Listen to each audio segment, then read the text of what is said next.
परिचय। हमने संख्याओं के प्रकार जैसे प्राकृतिक संख्याएं, पूर्ण संख्याएं, पूर्णांक और परिमेय संख्याओं के बारे में पढ़ा है। इस पाठ में हम संख्याओं के बारे में अधिक विस्तार से चर्चा करेंगे।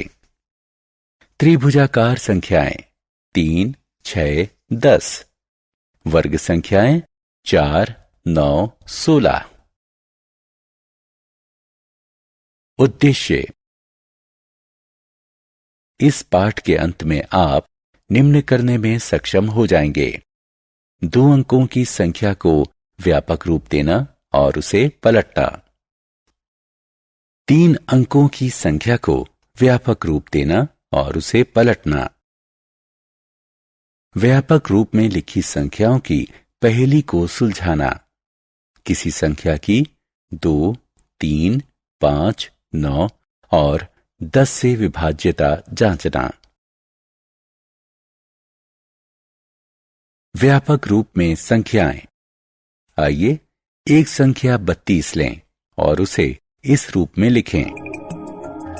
इसी प्रकार सामान्यतः 2 अंकों a और b से बनी कोई भी 2 अंकों की संख्या a b निम्न रूप में लिखी जा सकती है। आइए एक संख्या 423 लें। यह 3 अंकों की संख्या है। इसे निम्न रूप में लिखा जा सकता है। सामान्यतः 3 अंकों की संख्या a b c निम्न रूप में लिखी जा सकती है।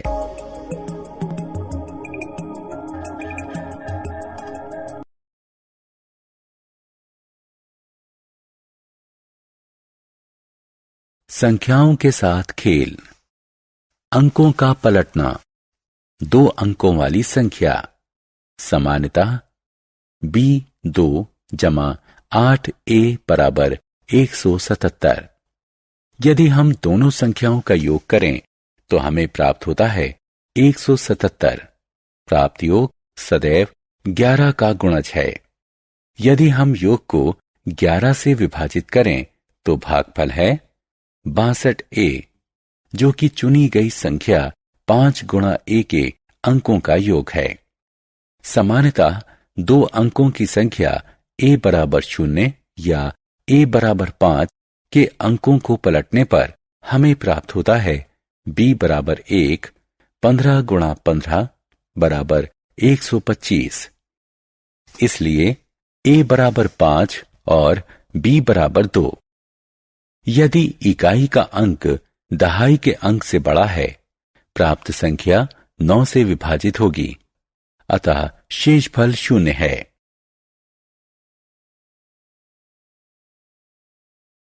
अंकों का पलटना। 3 अंकों की संख्या। इन संख्याओं का प्रयोग 2 अन्य 3 अंकों की संख्या बनाने के लिए कीजिए। यदि आप ABC को संख्या के रूप में चुनते हैं तो अगली संख्या होगी CAB। इकाई स्थान का अंक सैकड़ा के स्थान पर चला गया। अन्य संख्या होगी BCA। यहां दहाई स्थान का अंक सैकड़ा के स्थान पर चला गया। इनका योग करके 37 से विभाजित कीजिए। कोई शेष फल नहीं बचता।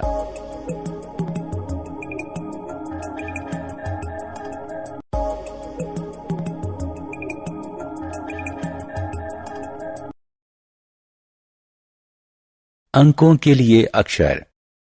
यहां हम योग और गुणन पर आधारित कुछ पहेलियां देखने जा रहे हैं। एक अंक गणितीय प्रश्न के अंक के स्थान पर अक्षर होते हैं तथा समस्या ये ज्ञात करने की है कि कौन सा अक्षर किस अंक को निरूपित करता है। पहेली में प्रत्येक अक्षर का केवल एक ही अंक को प्रदर्शित करना चाहिए। एक अंक केवल एक ही अक्षर से प्रदर्शित किया जाना चाहिए। एक संख्या का पहला अंक 0 नहीं हो सकता। इस प्रकार हम संख्या 65 को 065 या 0065 न लिखकर 65 लिखते हैं। उदाहरण, निम्न योग में a ज्ञात कीजिए। पहले स्तंभ में a-5 से हमें 3 प्राप्त होता है। यह वो संख्या है जिसका इकाई अंक 3 है। ऐसा होने के लिए 1 का अंक 8 होना चाहिए।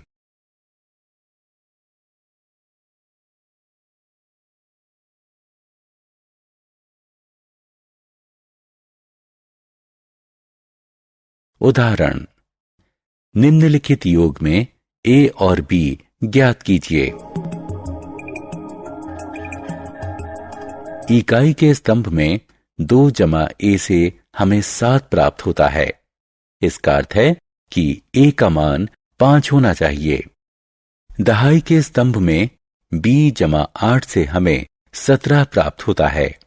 इसका अर्थ है कि b का मान 9 होना चाहिए। उदाहरण, अंक a और b ज्ञात कीजिए। इकाई अंक 5 गुणा a है, अतः a बराबर 0 या a बराबर 5। यदि b बराबर 1, 15 गुणा 15 बराबर 125, लेकिन गुणनफल 600 से अधिक होना चाहिए। यदि b बराबर 2, 25 गुणा 25 बराबर 625, इसलिए a बराबर 5 और b बराबर 2 होगा।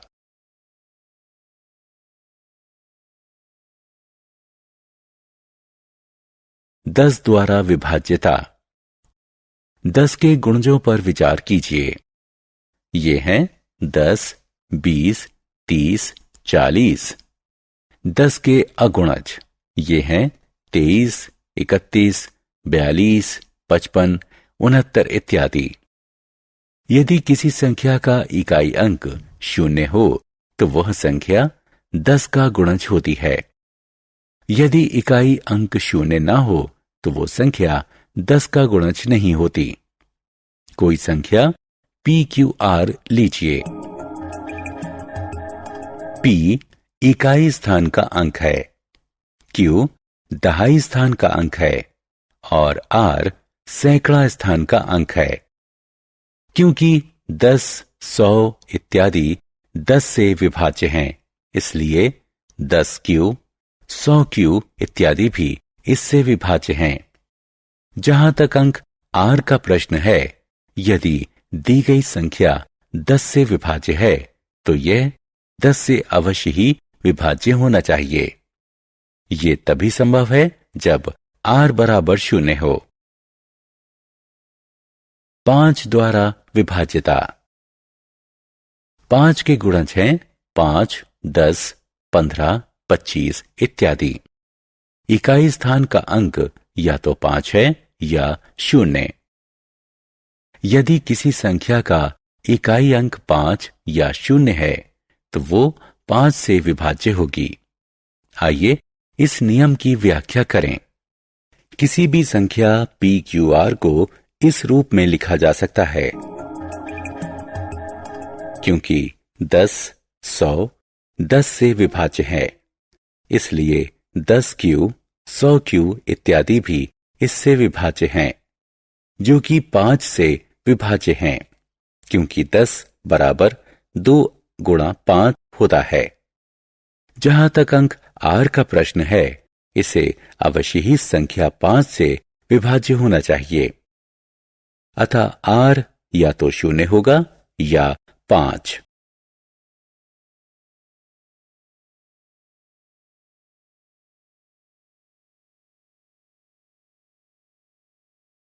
दो द्वारा विभाज्यता।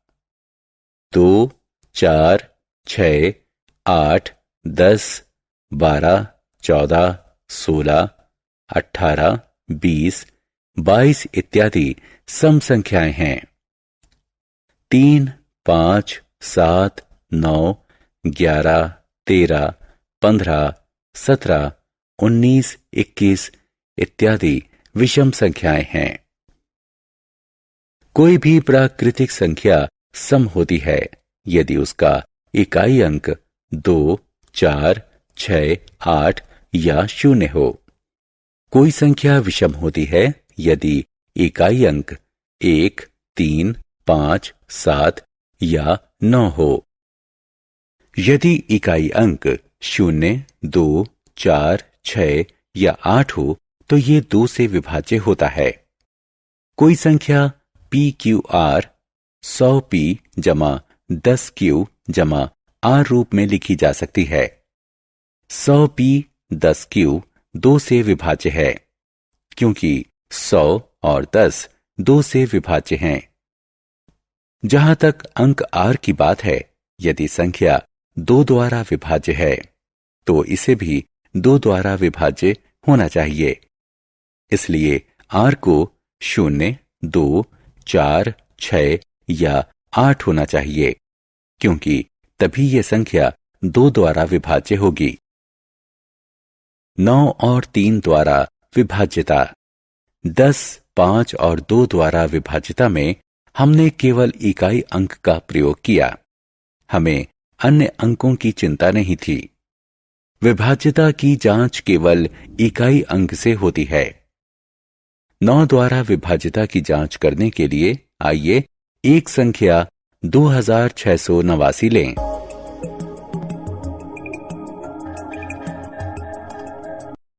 यदि 9 जमा 6 जमा 8 जमा 2 9 द्वारा विभाज्य है तो 2689 9 द्वारा विभाज्य है।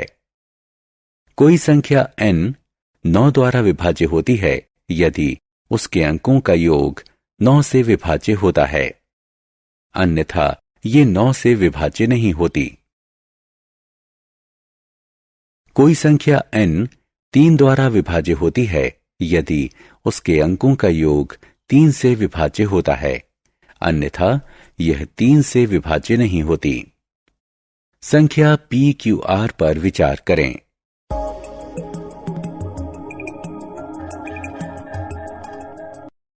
नौ या 3 से विभाज्यता संभव है यदि A जमा B जमा C 9 या 3 से विभाज्य है।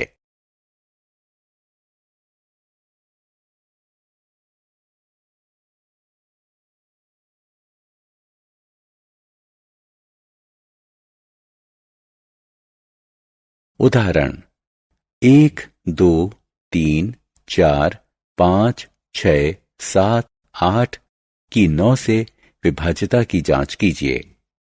हल।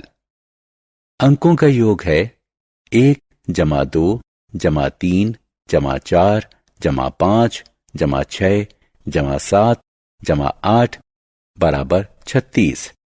ये संख्या 9 से विभाज्य है, इसलिए 1, 2, 3, 4, 5, 6, 7, 8 भी 9 से विभाज्य है।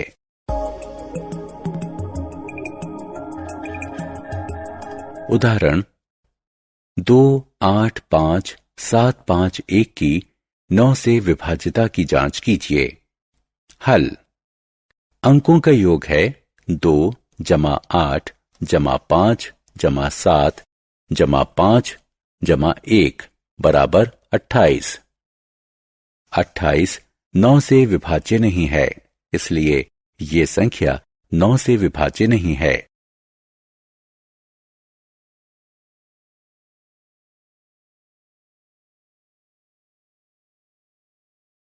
सारांश। आइए हमने जो कुछ सीखा है उसे संक्षेप में दोहराएं। संख्याओं को व्यापक रूप में लिखा जा सकता है। 2 अंकों की संख्या को निम्न प्रकार लिखा जा सकता है। 3 अंकों की संख्या को निम्न प्रकार लिखा जा सकता है। संख्याओं का व्यापक रूप पहेलियों को हल करने और संख्या के खेल में सहायक होता है। 10 द्वारा विभाज्यता। यदि किसी संख्या के इकाई का अंक 0 है तो संख्या 10 से विभाज्य होती है। 5 से विभाज्यता। यदि किसी संख्या के इकाई का अंक 0 या 5 होता है तो संख्या 5 से विभाज्य होती है। 2 से विभाज्यता। यदि किसी संख्या के इकाई का अंक 0, 2, 4, 6 या 8 होता है तो संख्या 2 से विभाज्य होती है। 9 और 3 से विभाज्यता यदि किसी संख्या के सभी अंकों का योग 9 या 3 से विभाज्य होता है तो वो संख्या 9 या 3 से विभाज्य होती है।